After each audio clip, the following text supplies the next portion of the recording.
Hey everyone, the Hobbyist Vlogs here, and today gusto ko lang palang sagutin yung comment na to ni Joey Aganda 828. May question kasi siya regarding dun sa, nag-comment siya dun sa engine coolant change full guide ko sa YouTube. Ang question niya is, okay po ba ang Geely or Geely nowadays, sir? So, yung finlashing ko dito is my 2022 Geely M Grand. So, actually, ang hirap sagutin nung tanong ni Sir. Kasi masyadong broad yan eh. Yung okay po ba ang Geely? So, as a brand itself.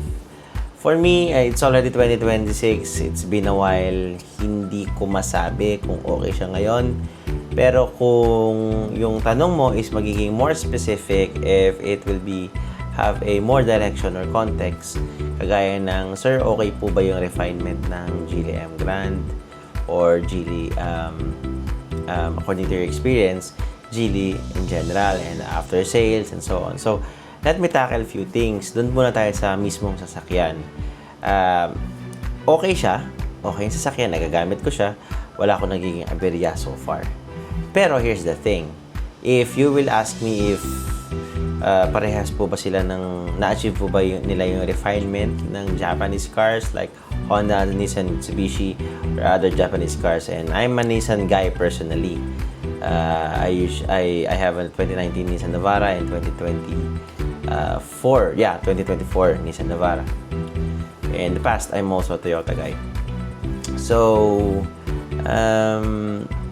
ako kasi, kagaya nyo, some of the viewers, meron na kayong Japanese cars in the past, or some of you may not have Japanese cars in the past.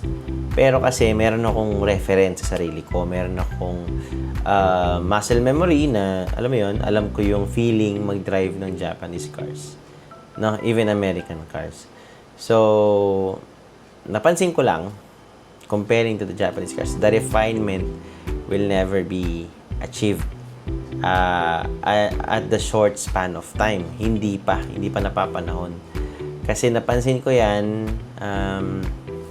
yung braking system, yung brake disc or brake pads, I'm not sure kung alin dun yung matigas, o either matigas yung brake pads or malambot yung brake disc.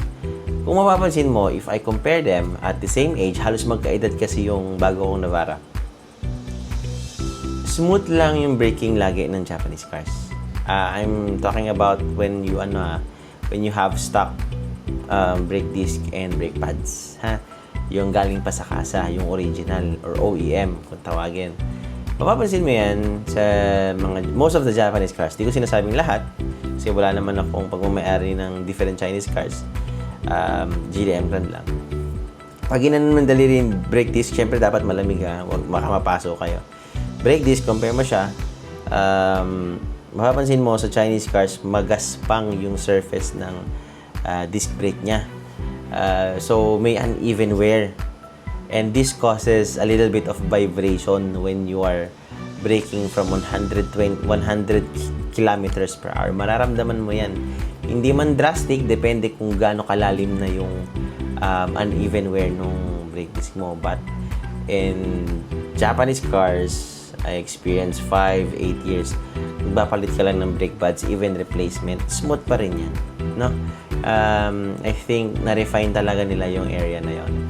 Sa Geely, on my 22 Geely M Grand, again, this is according to my experience, and alam naman to ng mga current owner ng Geely na hindi naman na to sikreto. Yung aircon actuator niyan, I'm not sure if that is the exact part name, pero somewhat yun yung actuator na pag binuksan mo yung aircon mo habang hindi pa mainit yung sasakyan or pinapainit mo pa lang siya, tapos bigla kang umanda, no?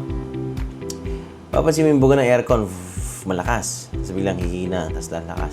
Paulit-ulit yon hanggang sa ma-achieve mo yung temperature or operating temperature ng sasakyan mo. So, yun yung nakita kong issue. So, you have, according to my research, you have to replace that specific part, no? Ng aircon mo. One of the part of your aircon system. So, pangatlo, no? Ano nga ba yun? Yung remote. Yan, di ba? Keyless na yan.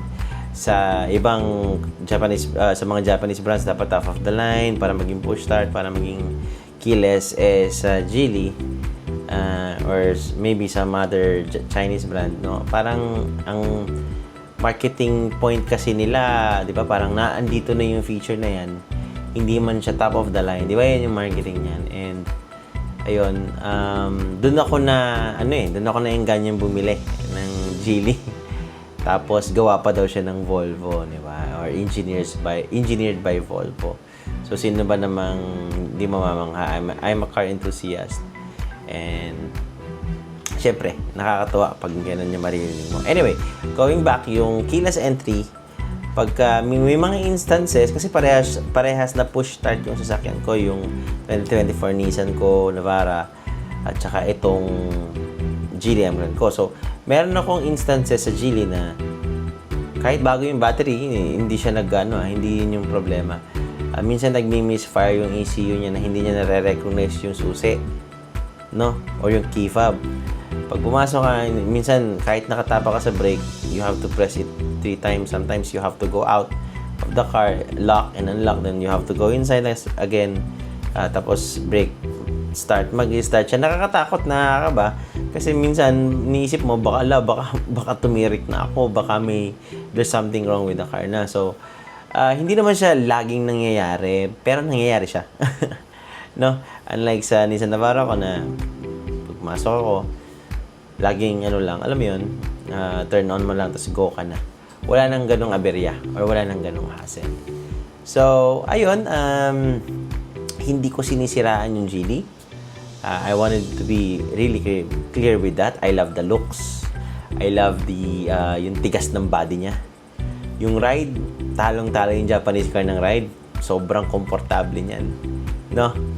Aircon, medyo nahihinaan ako. Although, parang medyo bias ako doon kasi sanay ako sa Nissan. No? And comparing ito Toyota Vios, for me, malamig pa rin yung Vios. Pero again, may mga factors na dapat tignan kasi yung stock na tint pa rin yung gamit ko, hindi ko pa siya pinapa-upgrade. So maybe yung tint ng Vios na free, na 3M brand, is hindi kasing ganda nung nasa Geely. That's why it can't compensate the heat load from the windshield, no? May mga ganong factors yan. Pero malamig, gusto malamig. Pero pag summer, syempre ramdam mo siya.